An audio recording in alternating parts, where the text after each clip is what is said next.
마음을 위한 사색의 공간. 그랑 데뷔의 좋은 말 한 스푼입니다.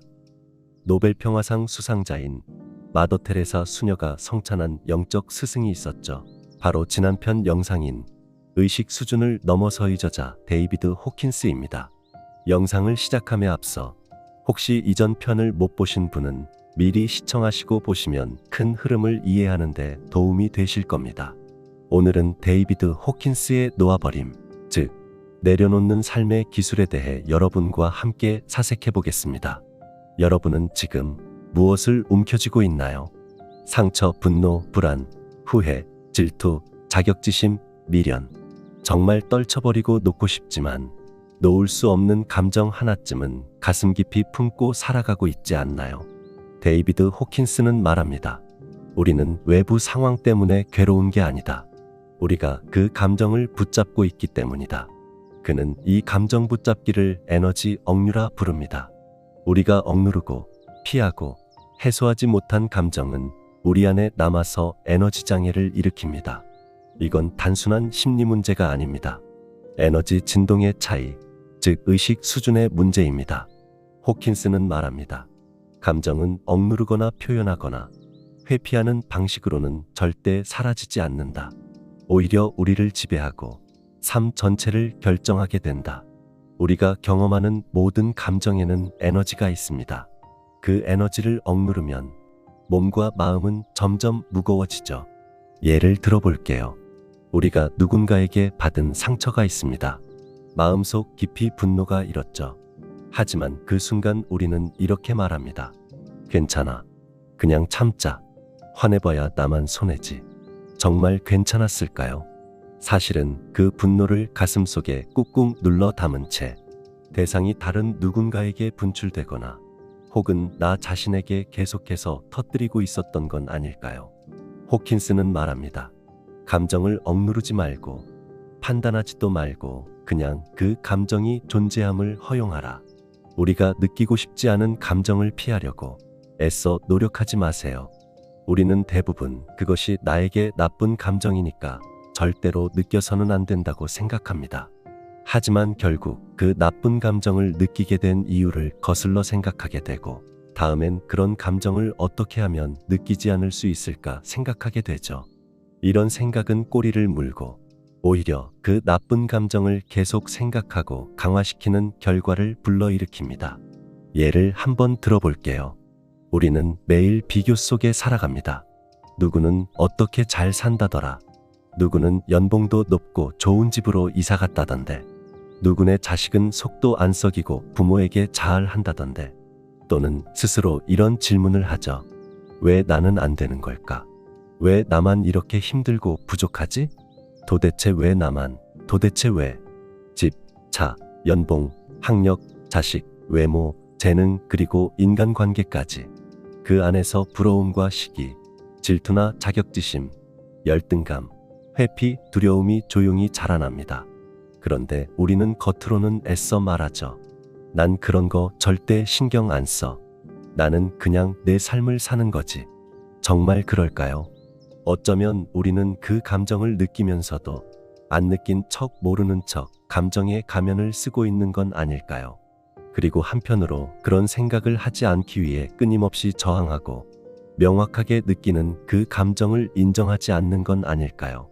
데이비드 호킨스는 말합니다. 감정은 억누를수록 그 억누르는 감정에 힘을 얻는다. 하지만 감정을 인정하고 바라보고 허용하면 그 감정은 자연스럽게 흐른다. 여러분 안에 올라오는 자격지심, 질투, 비교, 두려움과 같은 감정은 자연스러운 것입니다. 그 감정들에 저항하지 마세요. 그리고 그 감정과 맞서 싸우거나 회피하려고 하지 마세요. 그 감정을 바꾸려 하지 말고 감정의 상태를 인지한 후 그저 그 감정이 그곳에 있구나 하고 바라보는 것. 호킨스는 말합니다. 놓아버림은 노력하는 게 아니라 내려놓는 것이다. 단지 있는 그대로의 감정을 판단 없이 바라보는 것에서 시작된다. 바로 거기서부터 놓아버림이 시작됩니다. 다시 말해 그 감정을 쥐고 있던 내 안의 의도를 바라보는 겁니다.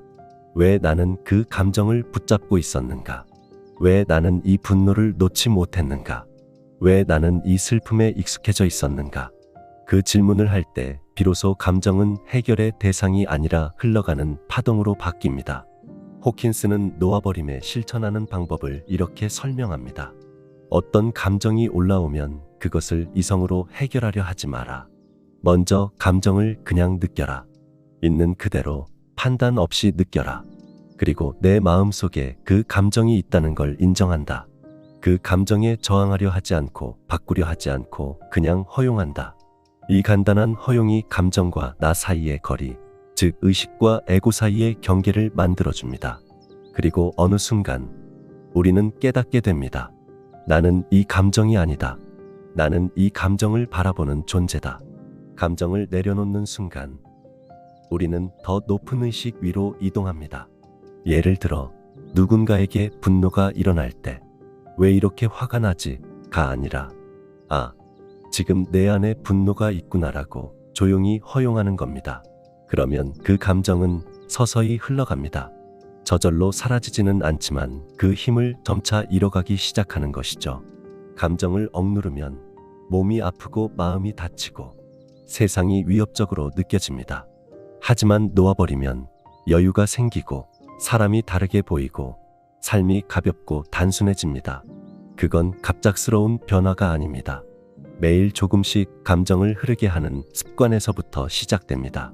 그렇다면 놓아버림 이후 무엇이 달라질까요? 누군가의 말에 쉽게 휘둘리지 않고 과거의 기억에 매달리지 않게 됩니다. 불안한 미래를 상상하며 혼자 괴로워하지 않고 지금 이 순간에 살 수 있게 됩니다. 매일이 완벽하지 않아도 감정을 바라볼 수 있는 내가 있기에 삶은 흔들리지 않습니다. 감정을 놓는 순간 나는 그 감정이 아니라 그걸 바라보는 존재가 된다. 놓아버림은 단순한 해소가 아니라 의식의 진화입니다. 놓아버림은 실천이 아니라 그저 허용에서 시작됩니다. 마지막으로 호킨스는 이렇게 말합니다. 감정을 놓아버리면 당신은 더 이상 그 감정의 노예가 아니라 삶의 주인이 된다. 오늘 하루 여러분의 마음에 떠오른 감정이 있다면 그걸 억누르거나 부정하지 말고 그저 조용히 말해보세요. 그래, 지금 나는 이런 감정을 느끼고 있어. 그 인정 하나가 놓아버림의 시작입니다. 여러분은 사랑받기 위해 이 세상에 왔습니다. 존재만으로도 축복이며 비교 대상이 될 수 없는 유일무이한 존재죠. 여러분은 여러분 자신이 되어야만 합니다. 그리고 여러분 스스로의 꽃을 피워야 하죠. 오직 지금 이 순간만이, 그리고 이 찰나의 여러분 자신만이 이 우주이자 존재의 전부이기 때문입니다. 혹시 오늘 영상이 여러분의 마음 한 구석을 어루만졌다면 데이비드 호킨스의 놓아버림이라는 책을 한번 펼쳐보세요. 몇 줄의 문장이 여러분의 내면을 바꾸는 열쇠가 될지도 모르니까요. 지금까지 그랑데뷰의 좋은 말 한 스푼이었습니다. 구독과 좋아요는 여러분의 따뜻한 마음입니다. 모든 것에 감사합니다.